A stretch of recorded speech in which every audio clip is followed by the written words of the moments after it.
आज का ये एपिसोड शुरू करने से पहले एक छोटी सी बात। क्या आप भी अपना पॉडकास्ट बनाने की सोच रहे हैं? तो एंकर ट्राई कीजिए। ये पॉडकास्ट बनाने का सबसे आसान तरीका है। नंबर एक, ये फ्री है। नंबर दो, इसमें कई सारे ऐसे टूल्स हैं जो आपको अपने फोन और कंप्यूटर पर रिकॉर्ड और एडिट करने की फैसिलिटी देते हैं। नंबर तीन, आप अपने पॉडकास्ट को डिस्ट्रीब्यूट भी कर सकते हैं, जिससे इसे स्पॉटिफाई और दूसरे प्लेटफॉर्म पर सुना जा सके। तो डाउनलोड कीजिए फ्री एंकर ऐप या विजिट कीजिए anchor.fm पर अपना पॉडकास्ट स्टार्ट करने के लिए। ये तो थी एक छोटी सी जानकारी, और अब शुरू करते हैं एपिसोड का सिलसिला। तो आज के एपिसोड में लीजिए सुनिए आचार्य चतुर्सेन शास्त्री के लिखे उपन्यास गोली के 37वें भाग गोद नशीनी को मेरी यानी समीर गोस्वामी की आवाज में। बंदर राजा की बात आप तो भूले न होंगे। मेरे हाथों की मार खाकर वो न जाने कहाँ जहन्नुम में चला गया था। इसके बाद उसकी कोई खैर खबर नहीं मिली। महाराजा धीराज ने उसकी बहुत खोज की। बहुधा वो मुझसे उसकी चर्चा करते थे। मैंने उसे पीटा था, ये बात यद्यपि उन्हें अच्छी नहीं लगी थी, पर इस संबंध में उन्होंने मुझसे कुछ भी नहीं कहा। इस प्रकार उसका मेरे घर में घुसना और दुस्साहस करना स्वयं हिज हाइनेस को भी बुरा लगा था। उन्होंने यद्यपि उसे कैद कर रखा था, पर बड़े भाई की भांति ही मानते थे। ये बात तो मैं भी जानती थी। इसी से मैं अपनी ओर से उनके सम्मुख ये प्रसंग छेड़ती ही न थी। अब इस घटना को कोई 10 बरस बीत चुके थे कि एकाएक महाराजा धीराज ने उसका उल्लेख किया। कहा उसकी हालत खतरनाक है। उसे भगंदर का भयानक रोग हो गया है और वो एक धर्मशाला में असहाय अवस्था में पड़ा है। महाराज उसे महलों में लाकर रखना और उसका इलाज कराना चाहते हैं। ये इच्छा भी मुझ पर प्रकट कर दी। बीती बात मैं भूल चुकी थी।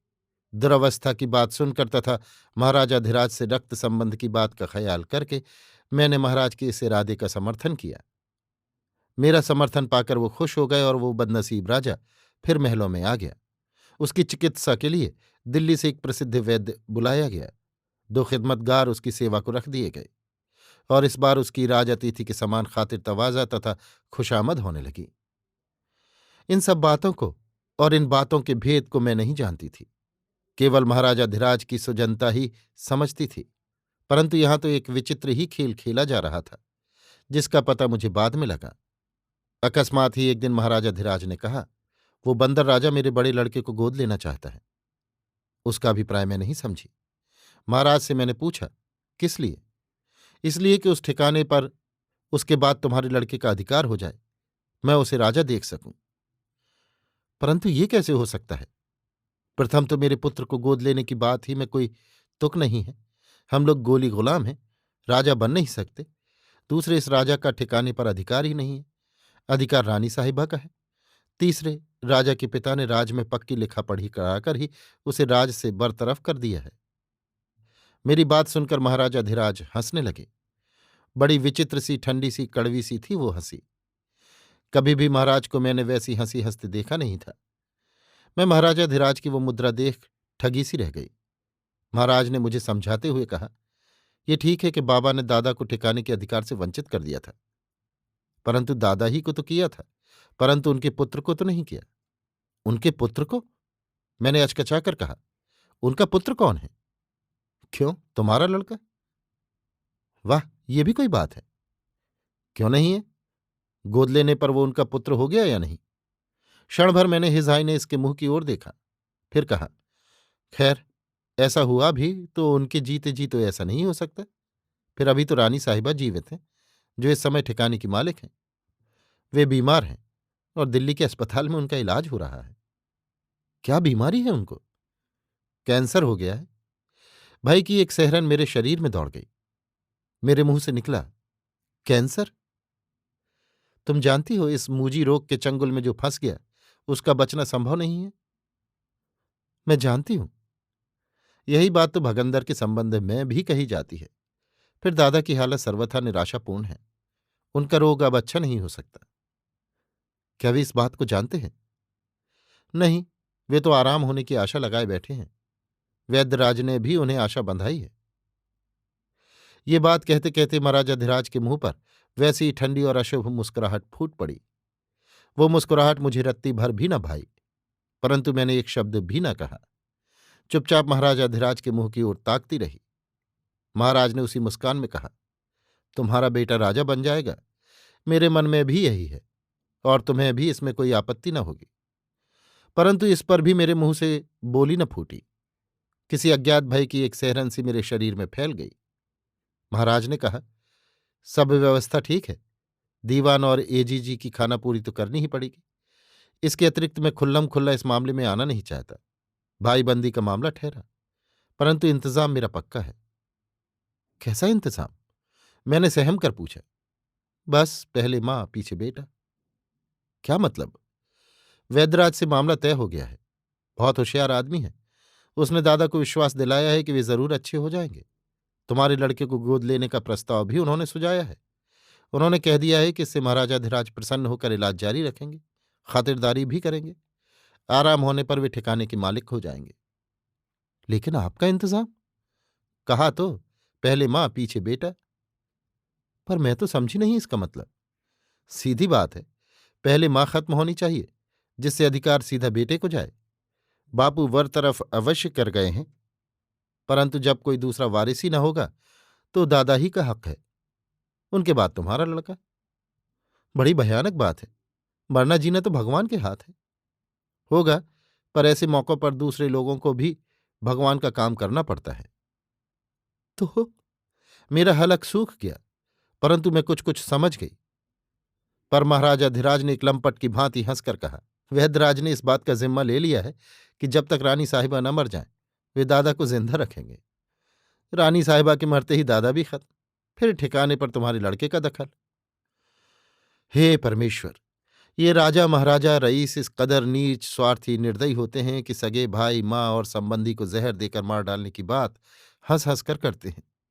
ऐसे कामों की व्यवस्थित योजना बनाते हैं और उसे दूसरों से कहते हुए तनिक भी नहीं शर्माते। मेरी आंखों से झरझर आंसू बहने लगे। मैंने गिड़गिड़ाकर कहा, क्षमा करो अन्नदाता, इस कुकर्म से मुझे और मेरे बच्चे को दूर ही रखिए। मैं गोली हूं, गुलाम हूं, मेरा बच्चा भी गुलाम रहे, कुछ हर्ज नहीं, पर ऐसी बातें मुझसे न कहिए। महाराजाधिराज पर मेरी बातों का कुछ असर न हुआ। उन्होंने कहा, तू बेवकूफ है, सब बातें नहीं समझती। ये रियासती मामले हैं, तू देखती रह क्या क्या गुल खिलते हैं। दिल्ली मेरा आदमी जा चुका है, रानी जी वहां से जिंदा लौटेंगी नहीं। महाराजाधिराज ने और बातें नहीं कहीं। मेरा रोना धोना उन्हें भाया नहीं। उनकी योजना चलती ही रही। अपने बच्चे के अनिष्ट की आशंका से मैं रह रहकर कांप उठती। बंदर राजा की खूब आवभगत हो रही थी। चार चार खिदमतगार उनकी सेवा में लगे थे। वैद्यराज खूब माल मलीदे उड़ा रहे थे। उधर रियासत में मेरे लड़के की गोदनशीनी की धूम मच रही थी। इन दिनों मेरा लड़का मेयो कॉलेज अजमेर में पढ़ रहा था। मैं चाहती थी कि इस पाप कर्म से मैं अलग ही रहूं तो अच्छा, पर मेरा तो कुछ अधिकार ही न था। मैंने किसुन से सब बातें कहीं और वासुदेव महाराज से भी सलाह लेने को कहा। इस पर और एक दूसरे भेद का भंडाफोड़ हुआ। ज्ञात हुआ कि दादा के बाद ठिकाने पर उनकी लड़की दामाद दावेदार हुए हैं, जिनसे अन्नदाता नाराज हैं और केवल उन्हें नीचा दिखाने ही को ये सब प्रबंध प्रारंभ हुआ है। ये भी हो सकता था कि मेरे बेटे के प्रति महाराजाधिराज का कुछ मोह हो, परंतु मैं तो किसी भी हालत में ये सब कुकर्म पसंद नहीं करती थी। पर मेरी पूछता कौन था? रियासत में महाराजाधिराज की इच्छा के विपरीत मैं कर ही कह सकती थी। ठीक मुहूर्त शुभ घड़ी दिखाकर गोदनशीनी का जलसा धूमधाम से हो गया। बंदर राजा को सजा धजा कर सोने की कुर्सी पर बैठाया गया। सोने के हुक्के पर तंबाकू पिलाया गया। रियासत के सभी जागीरदार और रईस उमरा आए। दावतें हुई, जश्न हुए। लीजिए साहब, मेरा बेटा अब राजा का उत्तराधिकारी बन गया। पक्की लिखा पढ़ी हो गई। कागजात पर गवाही करने और इस बात का सर्टिफिकेट देने के लिए राजा पागल या मदहोश नहीं है। 2 अंग्रेज सिविल सर्जन भी बाहर से बुलाए गए। सब काम पूरा हो गया। ये काम जैसे मुझे अच्छा न लगा, उसी भांति किसुन को भी पसंद न आया। हमने जैसे संभव हुआ लड़के को तुरंत ही अजमेर वापस भिजवा दिया। रियासत में उसका रहना हमें अच्छा न लगा। एक बात और हुई, महाराजाधिराज इस मामले से वज़ाहिरा दूर ही दूर रहे। एक प्रकार से ये स्वतंत्र ठिकाने का ही समारोह था, ऐसा प्रकट किया गया। अभी आप सुन रहे थे आचार्य चतुर्सेन शास्त्री के लिखे उपन्यास गोली के 37वें भाग गोदनशीनी को मेरी यानी समीर गोस्वामी की आवाज में।